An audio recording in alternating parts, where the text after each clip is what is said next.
अस्सलाम वालेकुम। आज की हमारी वीडियो का टॉपिक है फंक्शंस ऑफ द किडनी और इस वीडियो में मैं आपको लाइन बाय लाइन एक्सप्लेनेशन दूंगी आपके टॉपिक की और वीडियो के एंड में मैं आपको बताऊंगी कि एग्ज़ाम से रिलेटेड इससे कौन कौन से क्वेश्चंस आ सकते हैं और उसका आंसर हम लोग क्या लिखेंगे। ठीक है, चले हम लोग अपनी वीडियो को स्टार्ट करते हैं। Kidneys are very important homeostatic organs. Kidneys बहुत ज़रूरी होम्योस्टैटिक ऑर्गन्स होती हैं। ये क्या करते किडनीज़ क्या करती हैं? It filters our blood and excretes waste and extra fluid from our body by urine. Kidney का फंक्शन क्या है कि वो हमारे जो ब्लड है उसको फ़िल्टर करेगा और जितना भी वेस्ट है उसको एक्सक्रीट करेगा और या जो भी जितना हमारे बॉडी में एक्स्ट्रा फ्लूइड है उसको एक्सक्रीट करवा देगा थ्रू यूरिन। यहाँ पे फ़िल्टर्स और ब्लड इसलिए लिखा हुआ है क्योंकि किडनी फ़िल्टर ही करती है हमारे ब्लड को कि जितना उसमें हमारी बॉडी के जैसे कि जो ब्लड है जब वो ग्लोमेरुलस के जब हमने पढ़ा कि ग्लोमेरुलस में आता है तो लार्ज मॉलिक्यूल्स और ब्लड सेल्स और प्लेटलेट्स पास नहीं कर सकते और बाकी जितना फ़िल्ट्रेट होता है वो फ़िल्टर हो जाता है, मतलब एज फ़िल्ट्रेट वो हमारा जो बोमन्स कैप्सूल है उसमें चला जाता है। अब लिखा है kidneys also work as an endocrine organ and secrete some vital hormones like renin and erythropoietin. Kidney जो है वो as an endocrine gland organ भी फंक्शन करता है और सिक्रीट करता है दो हार्मोन्स। अब आपको इसके नाम याद रखे होंगे कौन कौन से, रेनिन और इरिथ्रोपोइटिन। अब रेनिन की स्पेलिंग याद रखिएगा कि इसमें इस वाले रेनिन में जो हार्मोन है इसमें है सिंगल एन और जो दूसरा रेनिन होता है उसकी स्पेलिंग में डबल एन आता है, मतलब RENNIN। उस रेनिन को हम लोग और क्या बोलते हैं, काइमोसिन भी बोलते हैं। और ये रेनिन जो होता है ये एक प्रोटियोलाइटिक एंजाइम होता है जो कि सॉल्युबल मिल्क इन्फेंट्स में सॉल्युबल मिल्क प्रोटीन कैसिनोजन को कन्वर्ट करता है इनसॉल्युबल प्रोटीन कैसिन, वो जो कि फिर डाइजेस्ट हो जाती है थ्रू पेप्सिन की। अब हम लोग आगे पढ़ते हैं। Renin maintains the blood pressure while erythropoietin is involved in red blood cells production. अब आप लोग इसके फंक्शंस याद रखिएगा रेनिन के और erythropoietin के रेनिन मेंटेन करता है ब्लड प्रेशर और erythropoietin इन्वॉल्व होता है रेड ब्लड सेल्स की प्रोडक्शन में। Kidney produces an active form of vitamin D3 which helps to absorb calcium and phosphorus in our bones.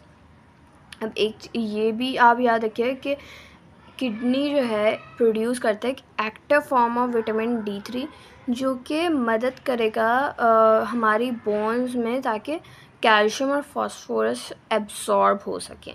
अब आप लोगों को एक ये भी बहुत इम्पॉर्टेंट पॉइंट है जो कि याद रखना होगा।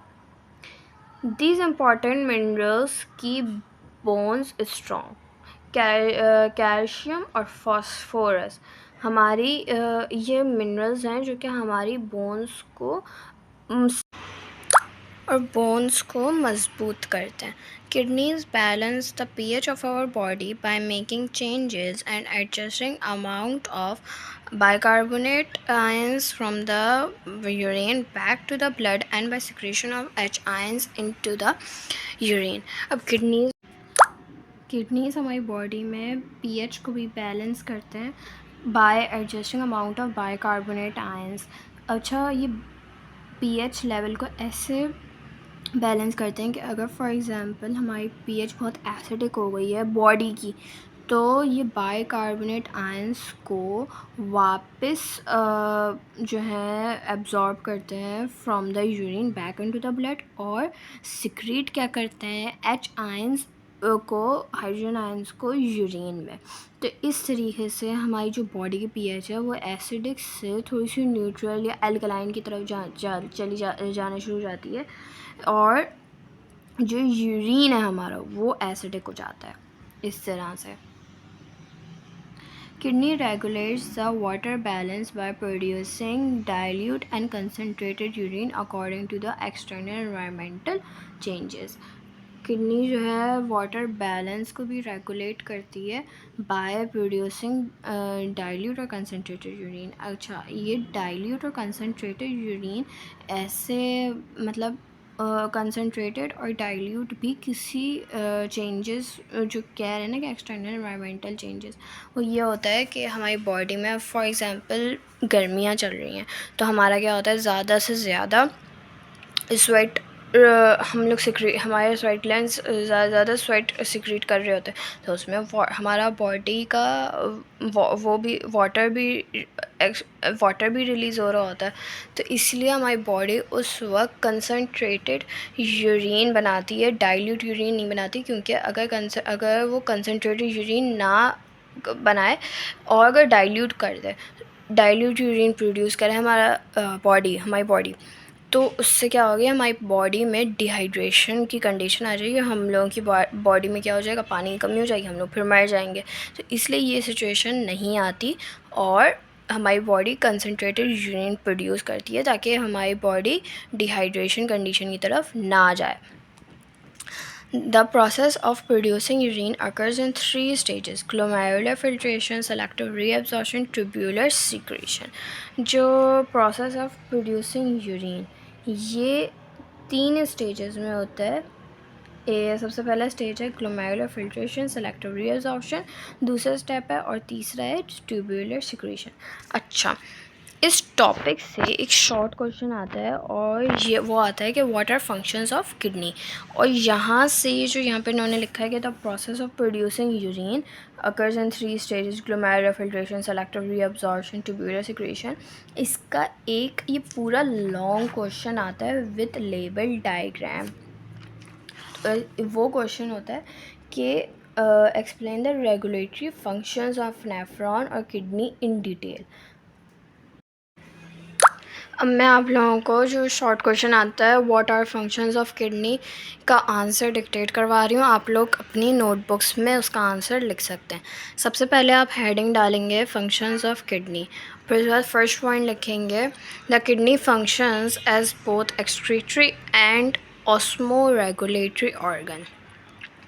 Second point, as excretory organ, it filters the blood and forms urine.